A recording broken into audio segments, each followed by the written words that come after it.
Muito boa noite, boa noite, boa noite, boa noite, boa noite. Para você que está chegando aqui nesse canal, o canal dos Reguezinhos. Nesse canal, o nosso tema principal é sempre mostrar esse universo maravilhoso da regularização de imóveis. Se você está chegando aqui pela primeira vez, eu sou Thiago Albuquerque, eu sou empresário da construção civil, especialista em regularização imobiliária e na aula de hoje, algumas aulas nós vamos dedicar a perguntas e respostas. Geralmente a gente coloca aqui nesse canal muito conteúdo. São 365 dias de muito conteúdo.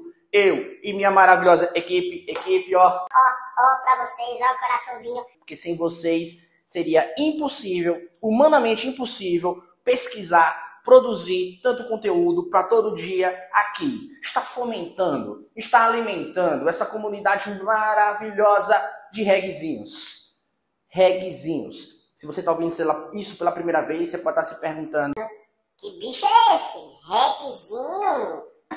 Na verdade, se escreve Regizinho. Mas eu vou utilizar de uma licença poética, porque o apelido é meu, foi eu que dei. Reguezinho virou uma marca. Reguezinho virou símbolo de profissionais que regularizam imóveis com paixão, porque sem o fogo da paixão você não faz nada que preste na vida, com carinho, porque você precisa ter atenção e carinho a esse procedimento, mas, acima de tudo, com resultado financeiro, porque nós temos boleto para pagar e não é brinquedo não. Às vezes até eu brinco, ninguém quer regularizar imóvel, não. Eu não estou aqui para ofertar uma regularização de imóveis. Eu não estou aqui para oferecer como se regulariza imóveis. Eu estou aqui para ofertar o resultado. O resultado é o resultado financeiro, claro, mas acima de tudo, a satisfação de você ser um profissional que resolve o problema do seu cliente por intermédio desse veículo que é a regularização. Mas quando eu falo que aqui você vai dominar regularização de imóveis e projeto de prefeitura, o resumo da obra é esse. Aqui você vai ser um profissional, que nem a gente fala aqui no Nordeste, porreta, quente e arrojado, que resolve o problema do seu cliente quando o problema é exatamente esse. Eu tenho um imóvel, ele está irregular e eu preciso regularizar, beleza? Então, aqui, preferencialmente, eu falo com projeto de prefeitura. Aí eu dou ênfase para a galera da parte técnica, engenheiro, arquiteto, técnico em edificações. Mas regularizar imóveis também tem muita burocracia. Então eu falo também com corretor de imóveis e advogados. Regularizar imóveis tem uma parte também, além de extrajudicial, judicial. Tem o uso capião. Aí é nosso amigo advogado quem vai aqui dominar na parada. Mas só que o mais importante é que uma boa parcela, uma parcela significativa dos procedimentos de regularização de imóveis vai exigir isso aqui, ó. Mãozinha dada. Ou seja, parceria. Um advogado numa ação de uso capião, essa ação maravilhosa. Eu sou fã do uso capião. Uma ação que vai garantir a posse e a propriedade do particular em face de quem quer que seja. Uma ação que o particular vai pedir ao Estado juiz a posse e a propriedade do imóvel. Então, nessa ação de uso capião, o nosso amigo advogado, que já bem diz o nosso código de ética, é indispensável a administração da justiça, precisa fazer parcerias. Precisa do engenheiro, do arquiteto, porque nessa ação vai precisar fazer constar a planta baixa e os memoriais descritivos.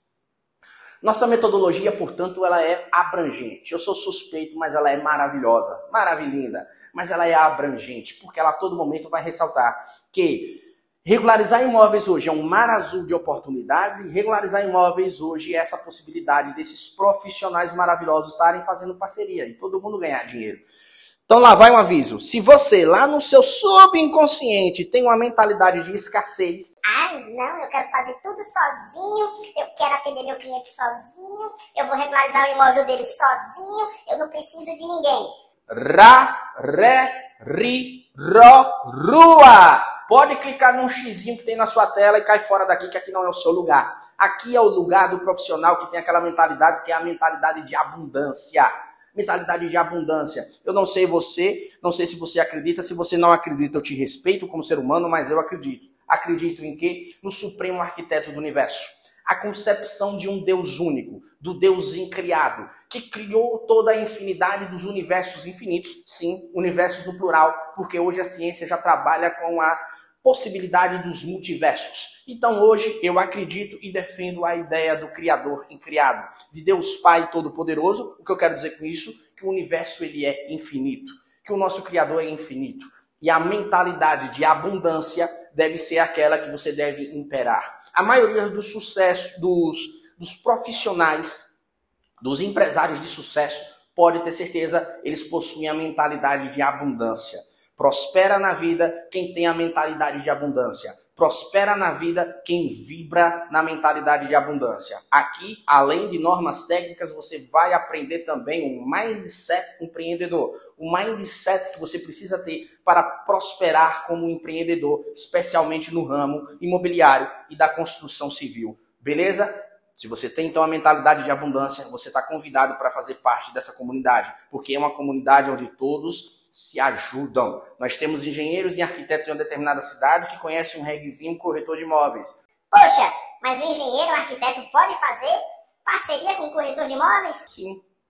O corretor de imóveis da nossa metodologia, ele não é um agente passivo, muito pelo contrário. Ele é o protagonista da própria história.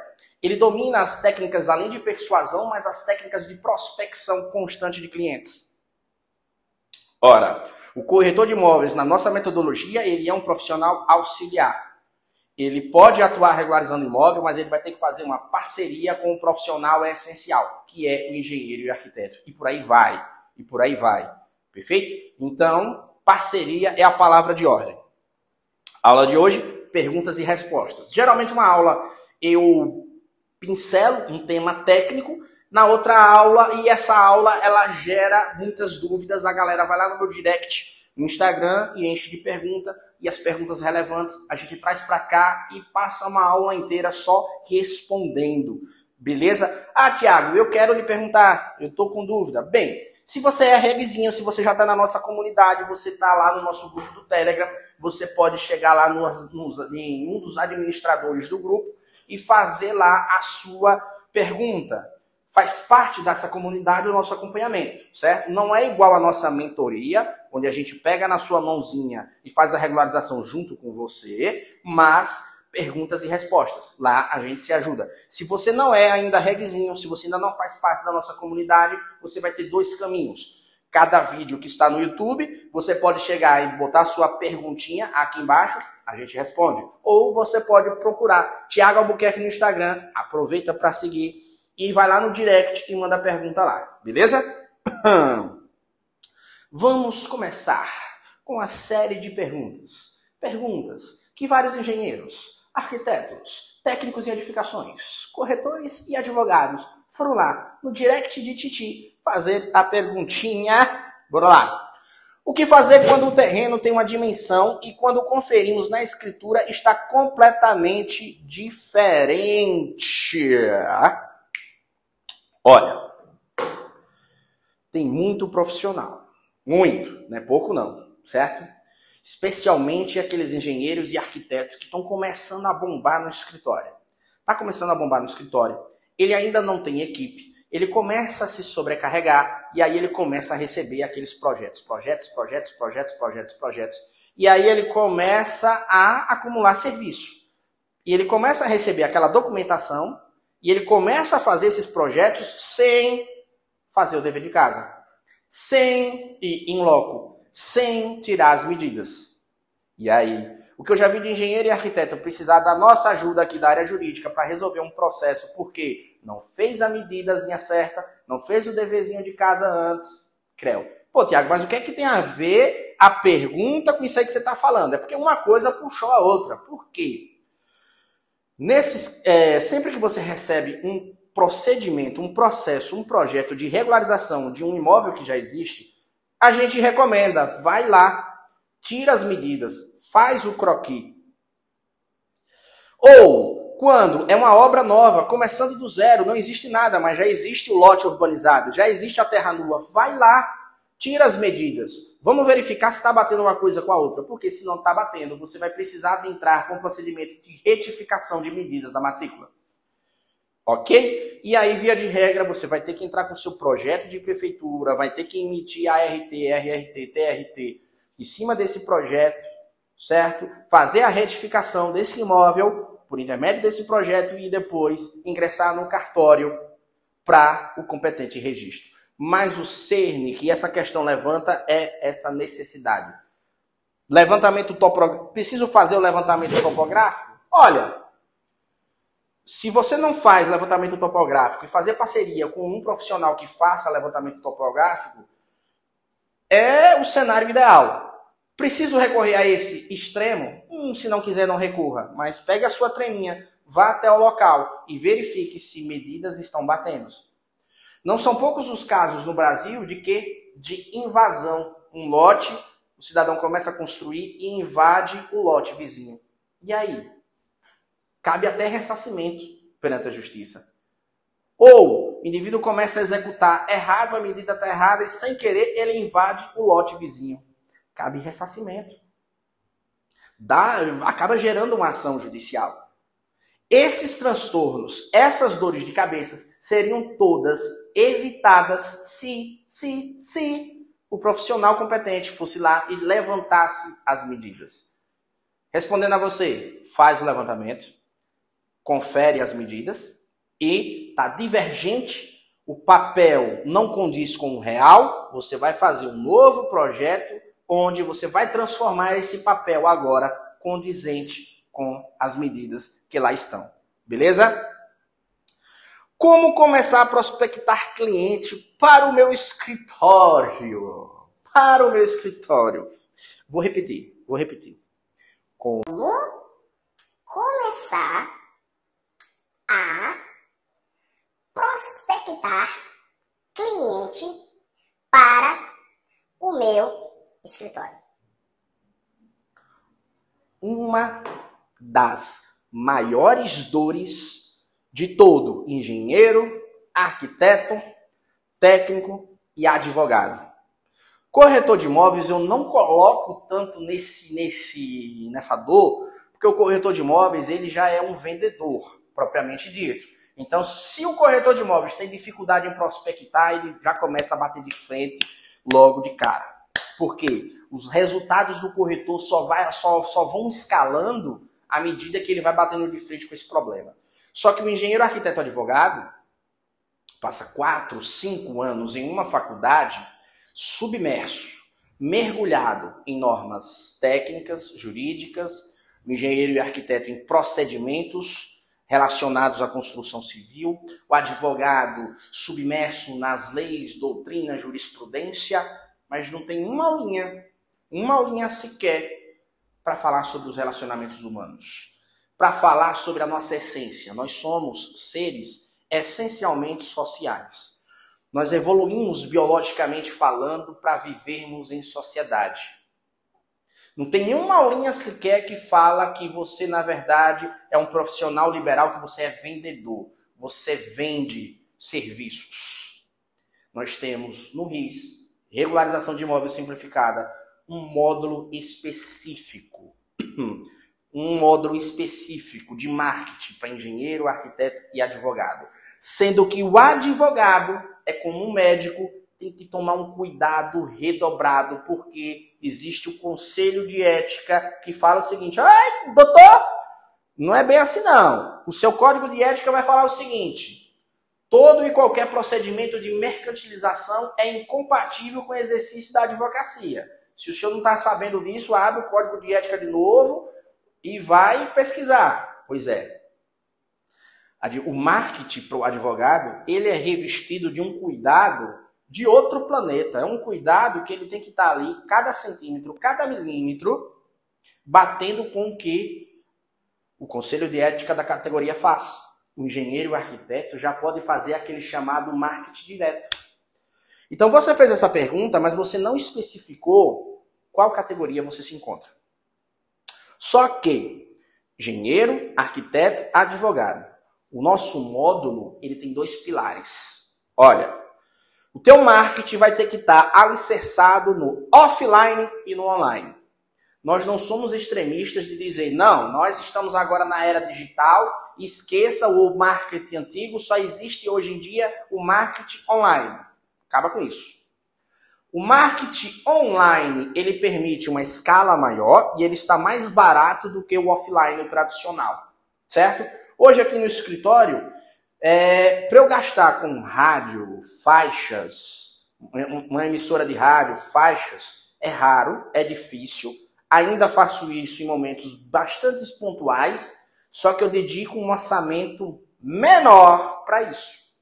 Hoje a nossa ênfase está no online, mas só que a gente mantém um equilíbrio entre as duas esferas. Porque o offline não é só você recorrer à panfletagem, à emissora de rádio e a faixa na rua, não. O offline também é composto por isso. E quando você faz isso, você vê que a lead, o cliente que vem do offline, ela vem mais cara do que a lead, o cliente que está vindo hoje no online, que é bem mais barato. Então, existem aqui pesos e contrapesos, altos e baixos. Existem vantagens e desvantagens, certo? Então, se eu sei que o offline está me gerando uma lead, um cliente mais caro, eu dedico menos orçamento nele. Mas eu lembro dele. Porque o offline não é só essas medidas, não. O offline é também o relacionamento. Quanto tempo tem que você não vai visitar aquele seu primo, que você sabe que está quase a postos a construir uma casa naquele condomínio boladão? Olha, primão, olha aqui meu portfólio. Estou começando agora, mas eu já manjo dessa parada. Você vai precisar de mim. Tá dando para entender? Quanto tempo tem, se você é engenheiro arquiteto, que você não busca saber quem é o corretor de imóveis boladão da sua cidade, que vende muito? Seu corretor, vem cá. Olha, parabéns pelo seu desempenho, eu sei que você é um corretor top de linha, você vende bastante, pois eu tenho meu escritório de engenharia e arquitetura. Tá vendo essa modalidade aí da Caixa Econômica Federal, que se chama aquisição de terreno e construção? Pois então, precisa de mim, porque precisa de alvará, de habites. Então, se você vê aquele cliente que está interessado no imóvel na planta, vamos fazer uma parceria aqui no projeto? Olha, eu lhe remunero R$100, R$200, mas vamos lá, eu lhe dou uma porcentagem. Vamos fazer essa parceria? Esse ano que está começando agora, a gente tem tudo para dar certo. Quanto tempo tem que você não procura aquele advogado que é referência na sua cidade para fazer uma ação de uso capião ou que faz muito inventário? Doutor, olha, estou começando agora meu escritório, certo? Estou seguindo o Thiago Albuquerque, estou seguindo muita gente, estou me aprofundando aqui na regularização de imóveis. Vamos fazer uma parceria? Eu sei que, olha, o senhor é o melhor nome aqui na cidade para fazer ação de uso capião. Planta e memorial descritivo é comigo mesmo. Vamos fazer uma parceria? E aí por aí vai. O offline, ele é composto de relacionamentos. Perfeito? Só que, vamos para um ponto de semelhança entre o offline e o online. Qual é o ponto de semelhança? Quem não é visto não é lembrado. No offline, você tem que estar a todo momento visitando pessoas, fazendo relacionamentos com seus amigos, parentes. No online, você precisa aparecer. Só que o erro que a maioria desses profissionais, e aí o advogado não pode fazer isso, é que tem gente que acha que o marketing online é criar uma prateleira, seja no Instagram, no Facebook ou no YouTube. É colocar toda hora serviço. Olha o projeto que eu fiz, tanto venha. Olha o projeto que eu fiz, custa tanto, me contrate. Advogado, se fizer isso, está lascado. É mercantilização no processo de advocacia, ele pode perder até a OAB. Certo? O nosso método de marketing para esses profissionais, ele vai ensinar você aquilo que se chama marketing de conteúdo. É exatamente isso que eu estou fazendo aqui agora. Eu estou produzindo conteúdo de valor para a minha audiência. É basicamente isso que você vai ter que aprender a fazer. Se você visita meu perfil, eu não estou lá oferecendo só serviço. Eu estou produzindo conteúdo de valor que vai ajudar a minha audiência. Quando você ingressa no RIS, então, você vai submergir essa sua linda e maravilhosa mente no marketing de conteúdo. Você vai aprender quais são os pilares do marketing de conteúdo. Você vai aprender a transformar as suas redes sociais em um verdadeiro imã. E você vai parar de correr atrás de cliente. Cliente é que vai correr atrás de você. E depois, lá com a gente, quando você pega toda essa maravilhosa ideia do marketing de conteúdo, a gente chega e vai pincelar noções de tráfego pago para você. E aí, o céu é o limite. E aí você vai longe.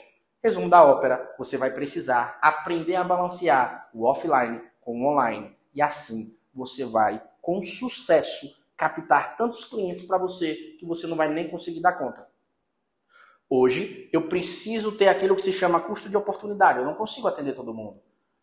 Perfeito? Quando você chega nesse patamar, você tem que ver o custo de oportunidade.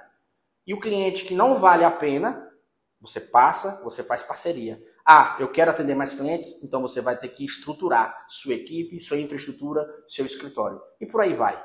Isso aqui é um tema que a gente fala até meia-noite aqui, se for possível, mas lá no RIS está tudo mastigadozinho para você.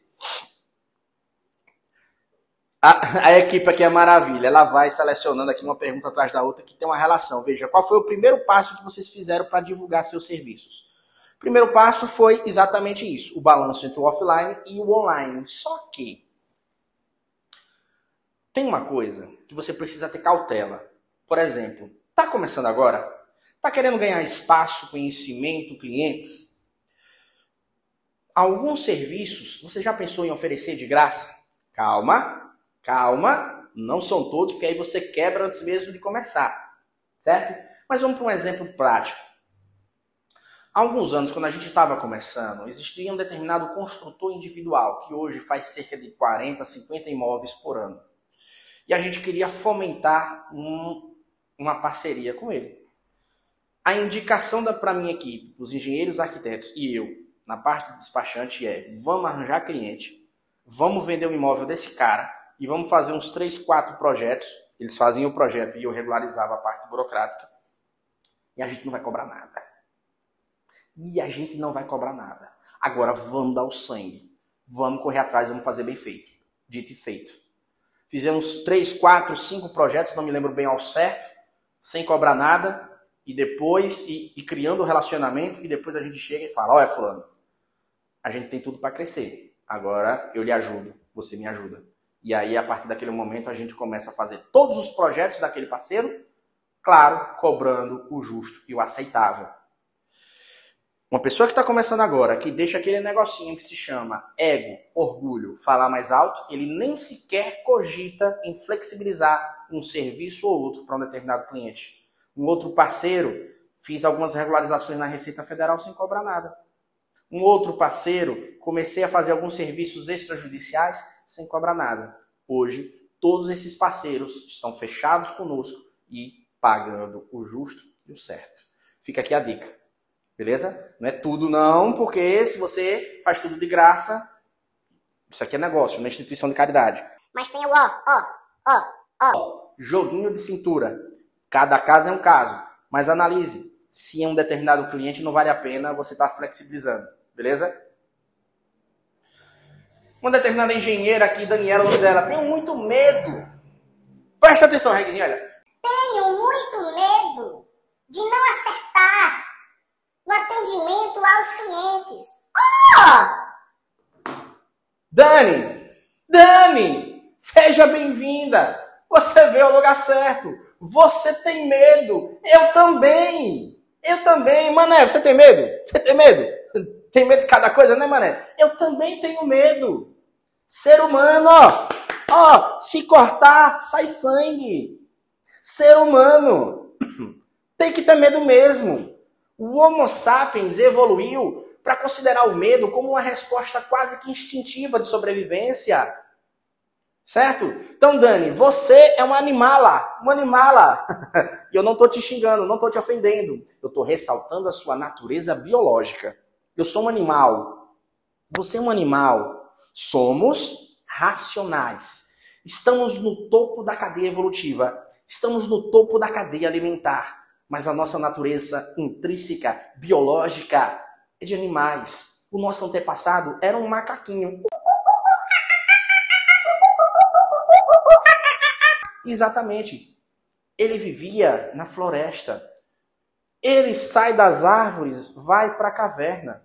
Ele estava ali naquela caverna escura, ele não sabia o que, é que tinha lá dentro, podia sair um predador e devorar ele. Por isso ele tem medo de escuro. Ele tem medo do desconhecido. Então todo desconhecido te causa medo. Porque o seu cérebro, os seus neurônios, os seus padrões mentais ainda não estão acostumados, familiarizados com aquele novo modus operandi, com aquele novo passo a passo. É normal. Então esse passo a passo de regularizar imóveis é desconhecido para o seu cérebro. A sua faculdade não educou os seus neurônios para esse passo a passo. Tudo que é desconhecido vai lhe causar isso. Medo. Porque medo é uma resposta instintiva. Mas, lembre-se, você é um Homo sapiens. Você está no topo da cadeia alimentar. Você tem um cérebro bem desenvolvido. E hoje você tem recursos como esse. Muito conhecimento bom, de qualidade, que está aqui para mostrar para você o caminho. Pegue o medo, a resposta instintiva, irracional e racionalize. Transforme esse medo em algo transponível. Milhares de pessoas foram como você. Saíram da faculdade sem ter aprendido uma vírgula sequer sobre o que é um imóvel regular. Mas aí, deram a cara a tapa, foram para a luta, estudaram, se qualificaram, buscaram conhecimento, construíram seus próprios negócios. E hoje aqui na comunidade dos Reguezinhos, do RIS, a gente tem muitos cases de sucesso que paulatinamente vamos mostrar para vocês. Mas você precisa dar o primeiro passo, você precisa ir mais além, você precisa ir mais além, ok?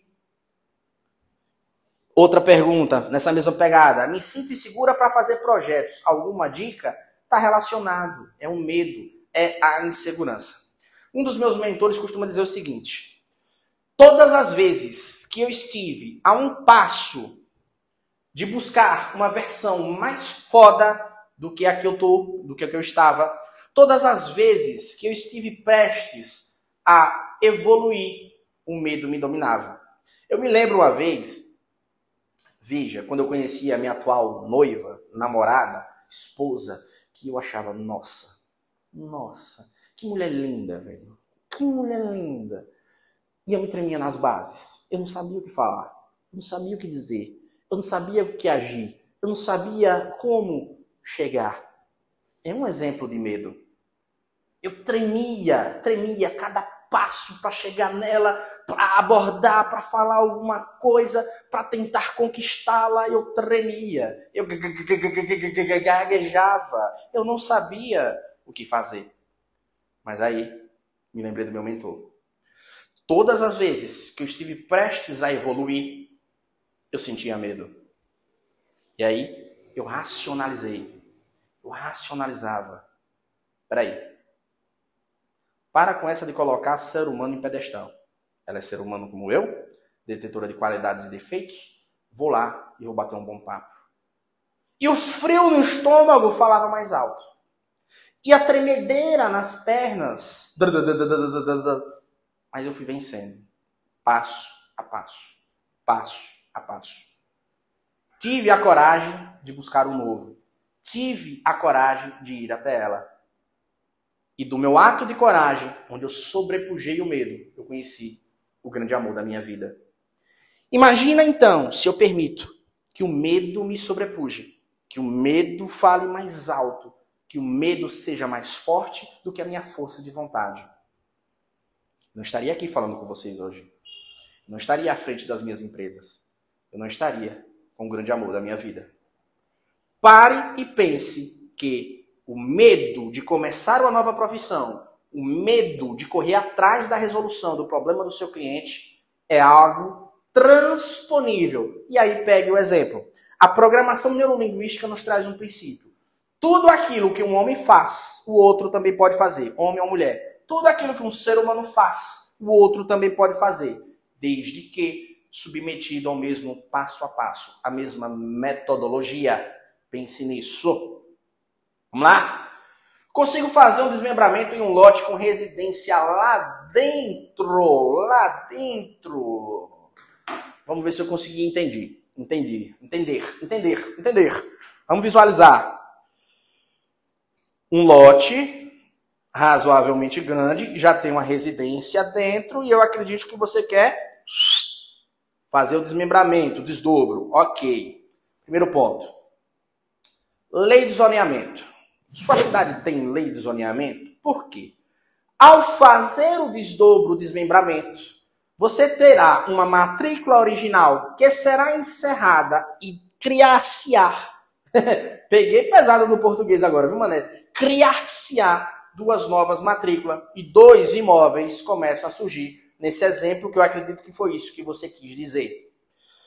Esses novos lotes que estão surgindo, que por consequência terão uma metragem menor que o lote original, essa nova metragem estará condizente com que o zoneamento fala de metragem mínima, que as leis municipais trazem para você como metragem mínima? Por exemplo, vou desmembrar, vai ficar o lote com 110 metros quadrados, mas o município me fala que a menor metragem é 125.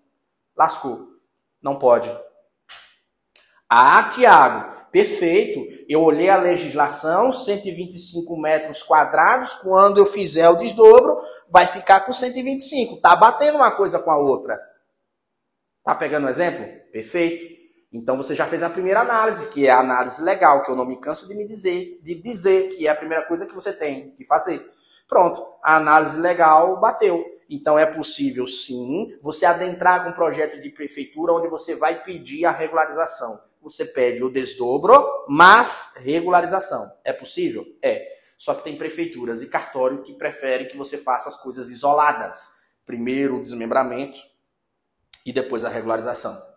Agora tem prefeitura que vai permitir você fazer os dois projetinhos de prefeitura. Perfeito? Segue a gente aqui no canal que a gente destrincha melhor esse procedimento. Certo? Você vai ter o passo a passo como vai fazer isso daí, ok?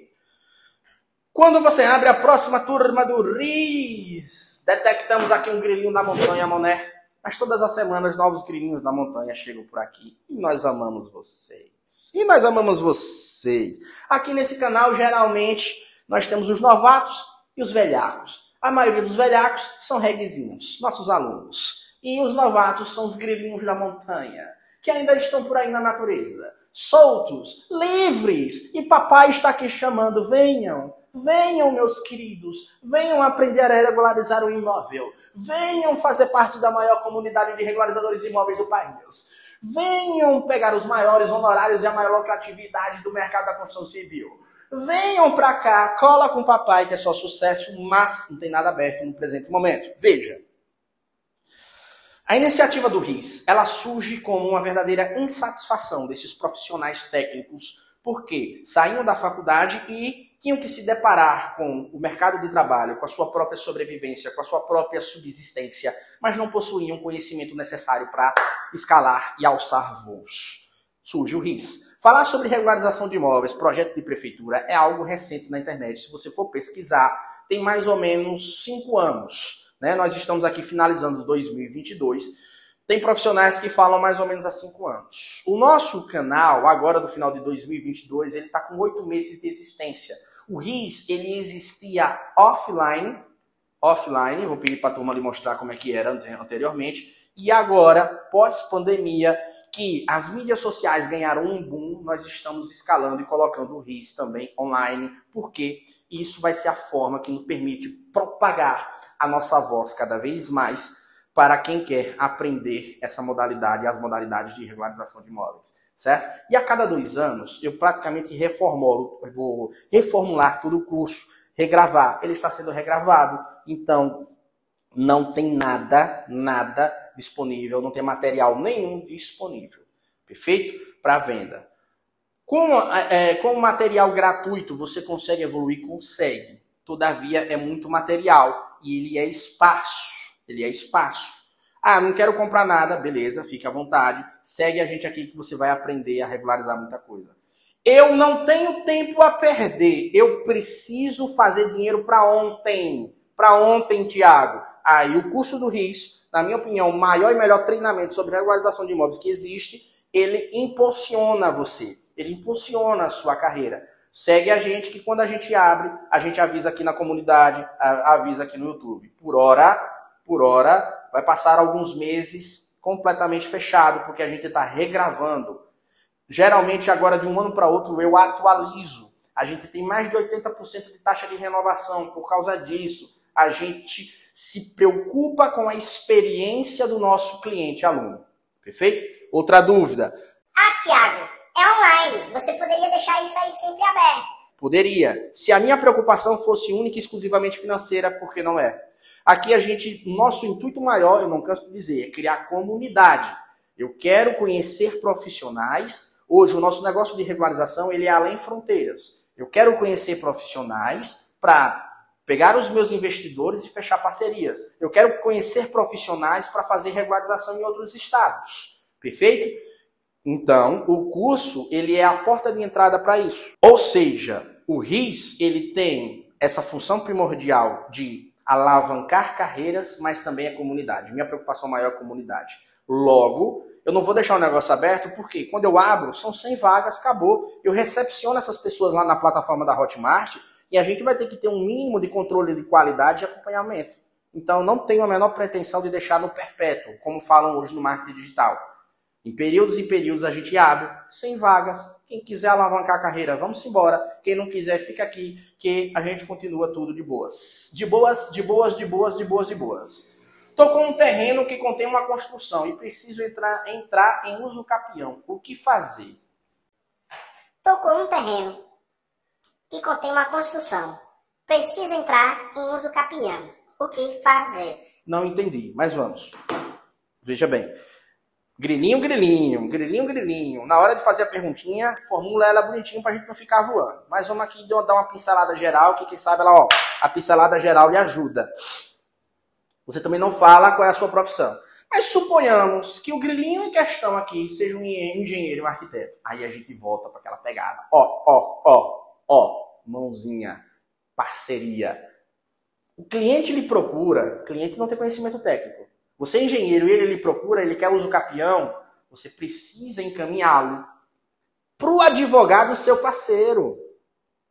Cadê a sua parceria com aquele advogado do direito imobiliário que manja bem da parada? Cadê? O advogado que manja da parada vai pegar seu cliente, vai analisar se os requisitos da posse mansa, pacífica, os requisitos que ensejam a ação de uso capião estão presentes. Parceria, nosso princípio fundamental, cada macaco no seu galho, é o advogado que vai fazer esse reconhecimento.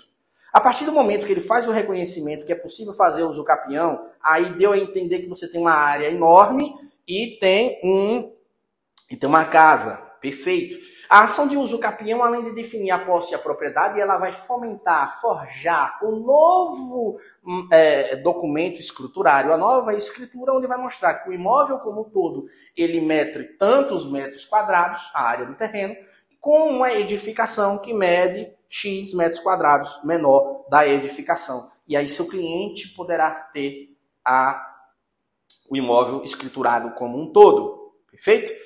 Uso capião a gente vai falar de forma mais detalhada aqui no canal. Mas basicamente, para responder aí a sua pergunta, se você é engenheiro, se você é arquiteto, cadê a sua parceria como advogado?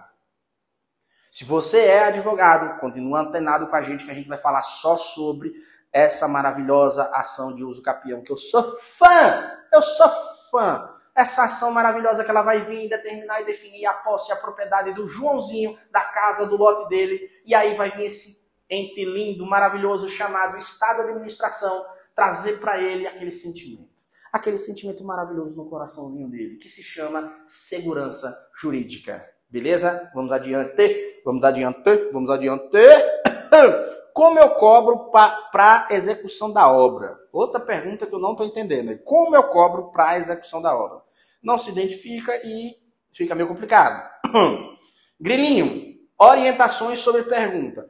Eu sou fulano de tal, trabalho fazendo tal, e minha dúvida é, CREO, pronto. Aí fica mais claro pra gente. Mas, pelo perfil parece que é engenheiro ou arquiteto, né, mané? Então, pronto. Veja, como você cobra para execução da obra. Isso foge um pouco do nosso escopo. Nosso objetivo aqui é legalização e regularização. Então, eu vou dar uma resposta dentro desse escopo.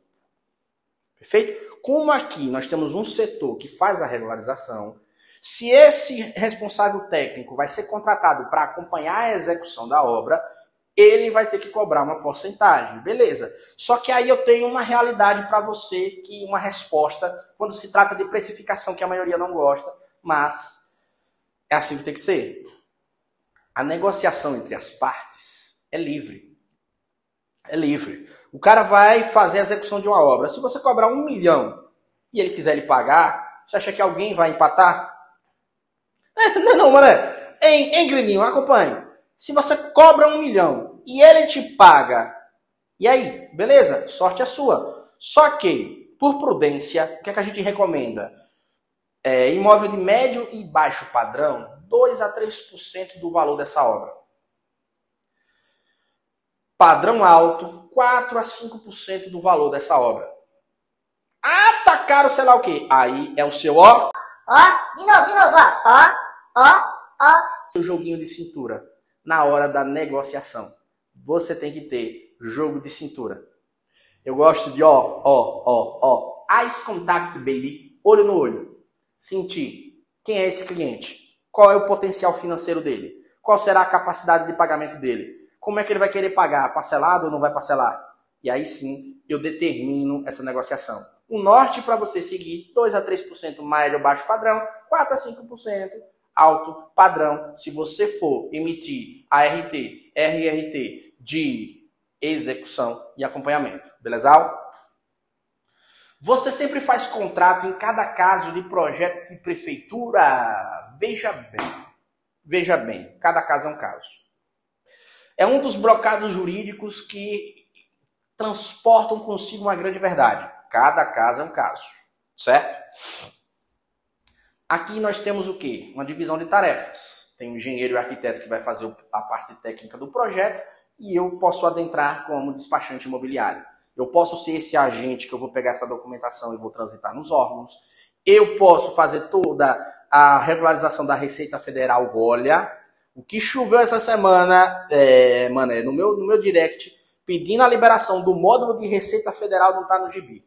Mas o módulo de Receita Federal, como o RIS, vai ficar pro ano que vem, né? A gente está falando aqui nesse vídeo, está terminando o ano, por enquanto está fechadinho. A gente está reformulando ele para ano que vem. E assim, é R$ 1.500 por cada imóvel, só para 10 minutos você sentar ali, ó, e regularizar ele todo. Uma maravilha, acompanha a gente aqui. Perfeito?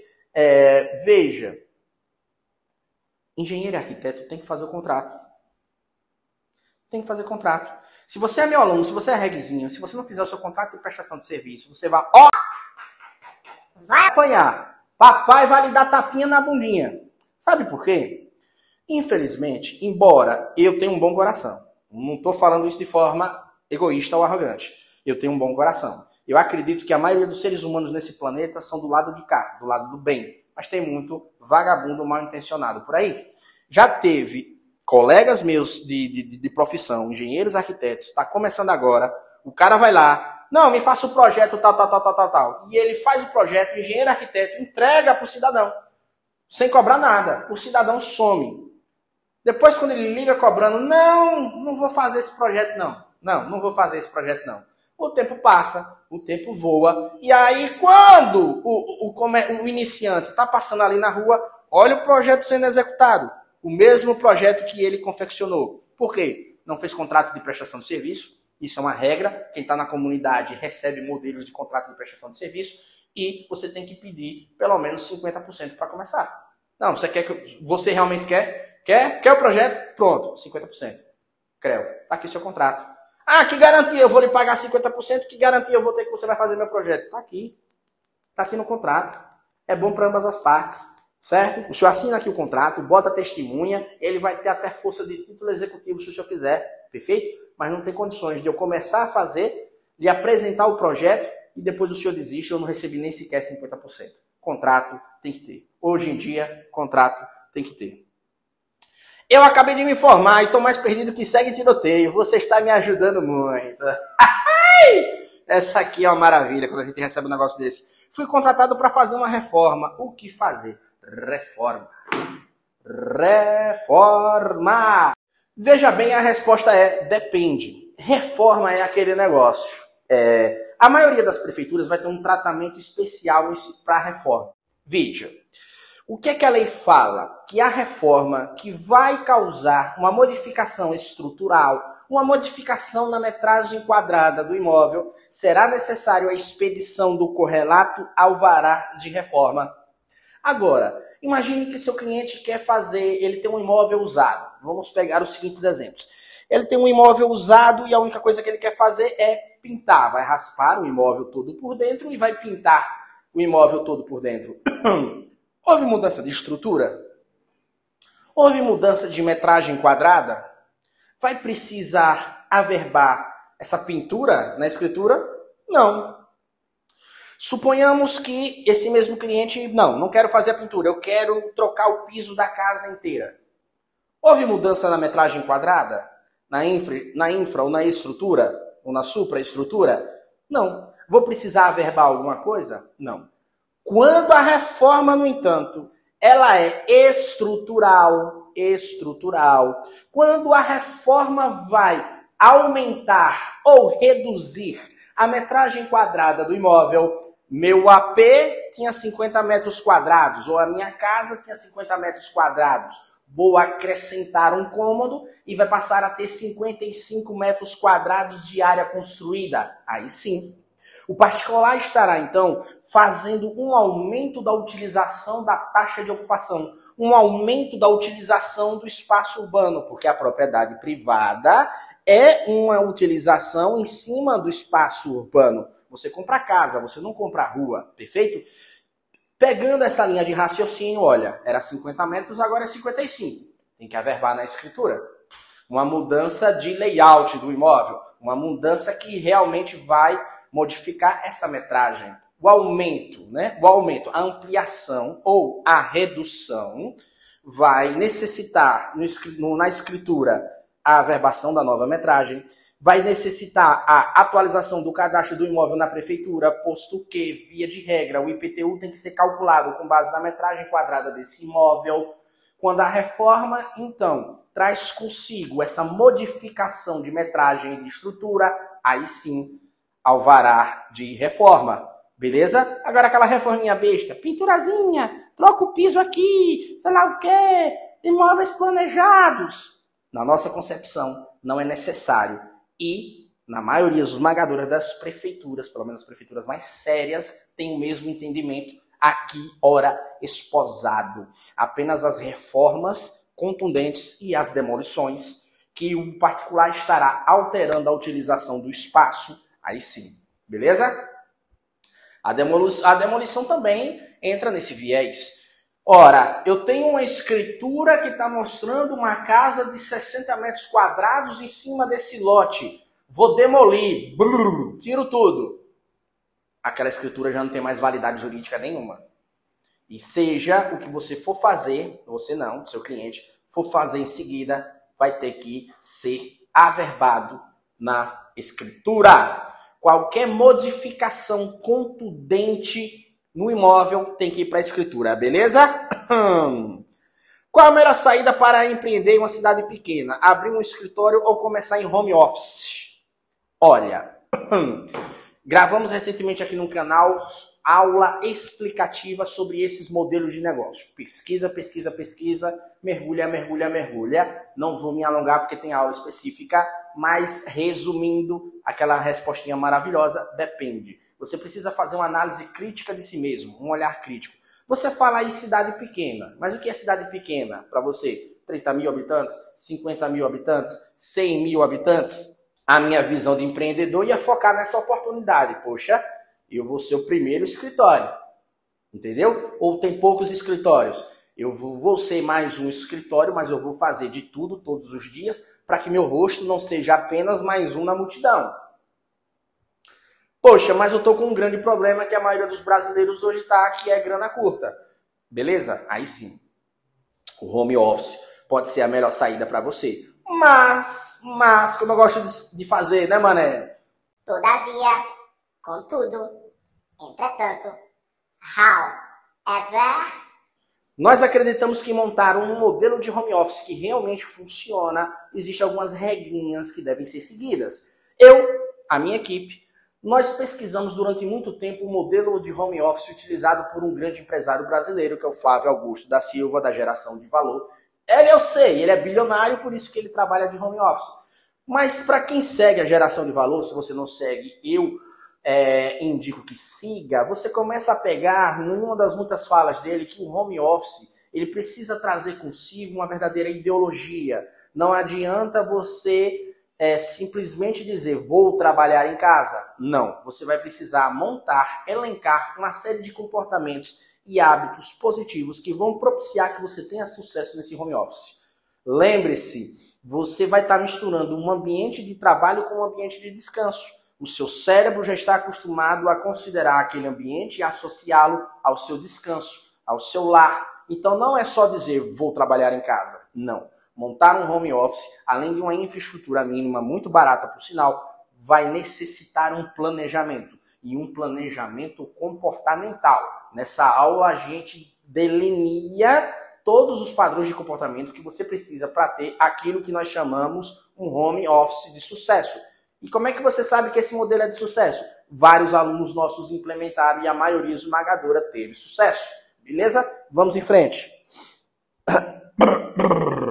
Oi? Não, mano, não tô chorando não, porque às vezes eu tenho uma alergia muito forte, esse povo que tem rinite, e eu me enquadro, né, ar-condicionado, dia a dia, e aí às vezes eu fico meio que chorando, vai me desculpando, mas é chorando de emoção também, mano, é chorando de emoção.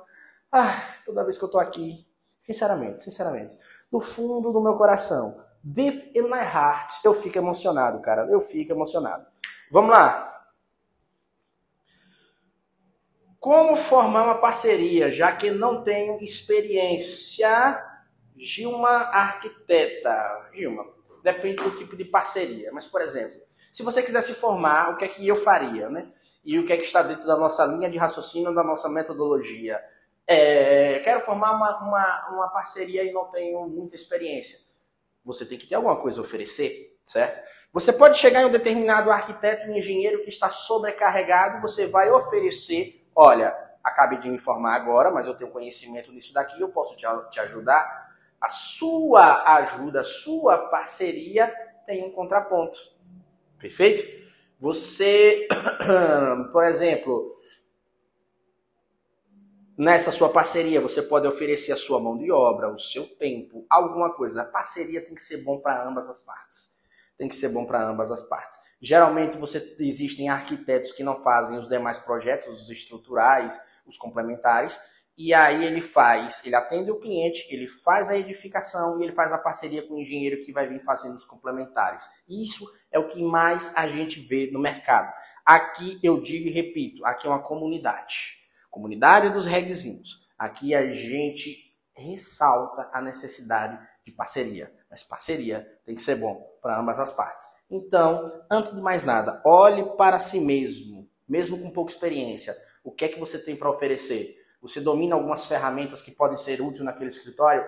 Você domina, pelo menos você tem esse tempo para oferecer que pode ser útil naquele escritório? Se a parceria com um advogado, você faz de forma hábil, a planta baixa, os memoriais descritivos que ele precisa em tempo célere para fazer a ação de uso capião? Então, olhe para dentro de si, veja o que você tem para oferecer. Aquele brocado popular que diz que ninguém é tão pequeno que não tenha nada a oferecer e nem tão grande que não tenha nada a aprender ou receber. Lembre-se disso. Fui contratado para a reforma de uma casa bem antiga e não existem projetos anteriores. Aí, muita calma nessa hora. Veja, aqui no escritório existe um departamento técnico. O que é que eu faço? Conselhos jurídicos. Conselhos jurídicos e a galera de campo vai em campo. Se você vai fazer a reforma de um imóvel antigo, primeira preocupação, o que é que esse cliente deseja? Você não pode derrubar uma parede sem saber como é essa infraestrutura. Onde é que estão as vigas? Você vai meter um martelo em um lugar que tenha um cano? Onde é que está o hidráulico, o elétrico, o hidrossanitário? Via de regra, uma reforma estruturante, uma reforma que visa mudar de forma contundente a infraestrutura de um imóvel, você precisaria dos projetos anteriores. Isso é raro acontecer por aqui, mas quando acontece, um engenheiro precisa ir em loco e se for realmente para mudar a infraestrutura, é tentar visualizar como é essa infraestrutura. Você pode fazer uma raspagem do reboco externo e tentar identificar encanamento, onde estão as vigas, E aí um engenheiro experiente vai fazer um croquis tentando construir em loco, por intermédio da observação, como é que aquela estrutura foi originalmente formada. É a saída que a gente mais costuma aplicar, visualizar. Mas tome cuidado. Tome cuidado, porque se você está acompanhando a reforma, é o seu também que está na reta.